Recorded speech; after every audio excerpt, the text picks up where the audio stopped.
I've created 1,498,589 photos in the last 35 years and will share the top 5 things I learned so you can excel at photography faster than it took me, which was years and years before I started creating amazing images. Also, stay until the end for a bonus tip that all pro athletes and musicians do, which you should do as well. Now, truth be told, I don't know the exact number of photos I've created in the last 35 years. It's probably more than 1.5 million, with thousands and thousands of portrait sessions, over 500 weddings, and endless wildlife and landscape photos. Who knows? But the point is, in the last 35 years, I've learned a lot, and I want to share my knowledge with you right here, right now.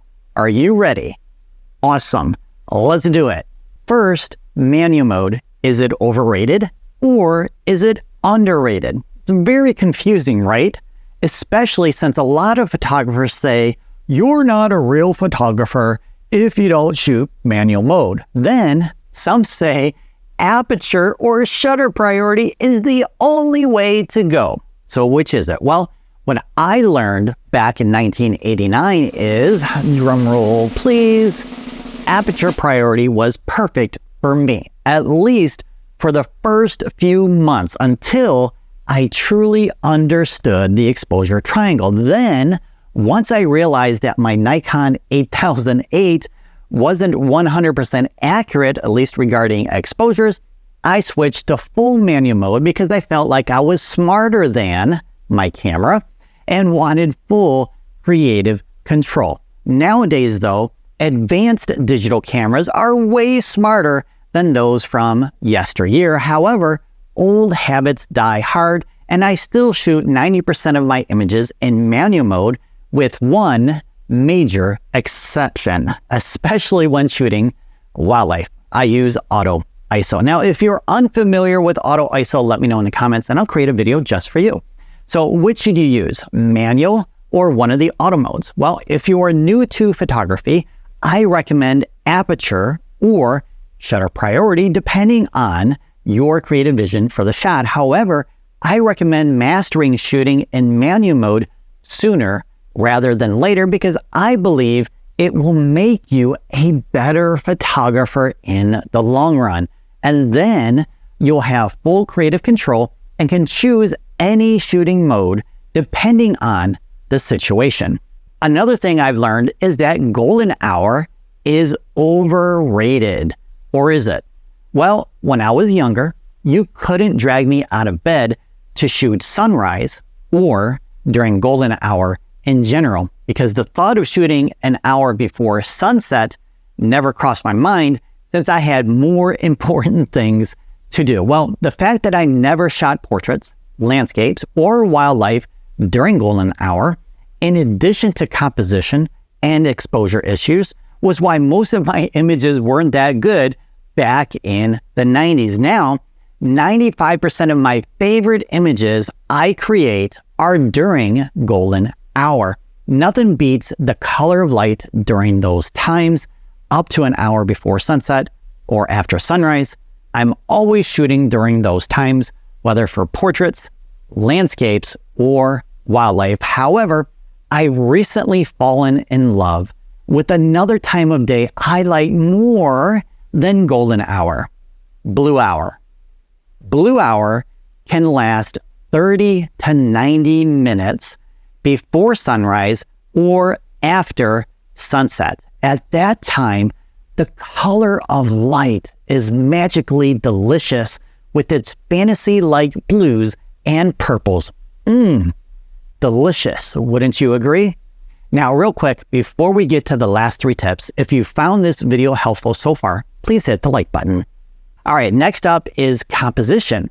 What is it? When I started, I had no idea, and I wasn't aware that there were over 30 composition techniques and rules to create better images. But once I became aware of different composition rules and techniques like the rule of thirds, leading lines, framing, and the use of light and colors, I finally started to see what made great images. And as an added bonus, Learning these composition techniques made creating amazing images easier and more fun. Now, the thing that I learned about composition techniques and rules is they weren't as easy to use as I had hoped, and I often made mistakes, and retouching the negatives was too expensive for a starving artist like myself. So off I went to reshoot the project again and again.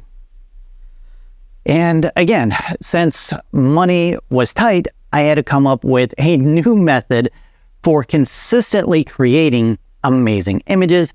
As a young lad, I worked at our local grocery store. When my boss wasn't around, or when I took my lunch break, I'd spend that time at the magazine rack, and you may remember those from the dark ages when we didn't have smartphones or the internet for that matter. And if you remember that, comment below.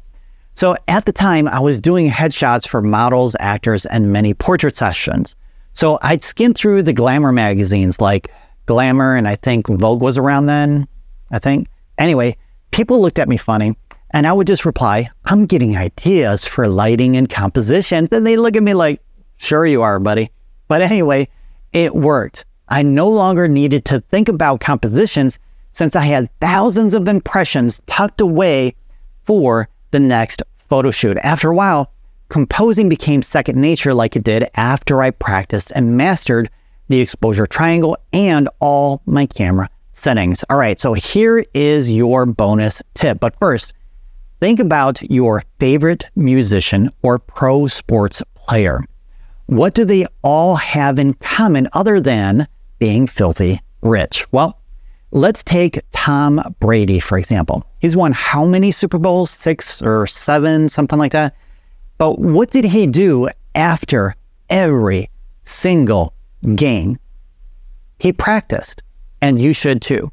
Practicing helped me become a better photographer faster, giving me the confidence to photograph clients since I wasn't practicing during the portrait session or a wedding. It also gave me the confidence to create amazing images at sunrise when time was of the essence. For example, this image of Horseshoe Bend in Arizona was created 30 seconds after sunrise, which is the only time of day when the Vermilion Cliffs light up as they do in this image. So here's how to practice photography to hone your skills. Now, as I mentioned, I studied a lot of images. Then I did something that most photographers frown upon. I copied those images. Oh, the horror of practicing great imagery. The more you practice posing with family and friends, the more you practice with all your camera settings, and the more you practice composition by recognizing them in movies and TV shows, before you go out and shoot, the more confidence you'll have during the shoot. I know you can do it, but you have to put in the work by practicing and practicing and practicing some more. But my next question is, do you want to create better images? If so, watch this composition playlist to elevate your photographic skills faster, and then you can practice them until you consistently create amazing images, and then it will become second nature. Thanks for listening and have an awesome day.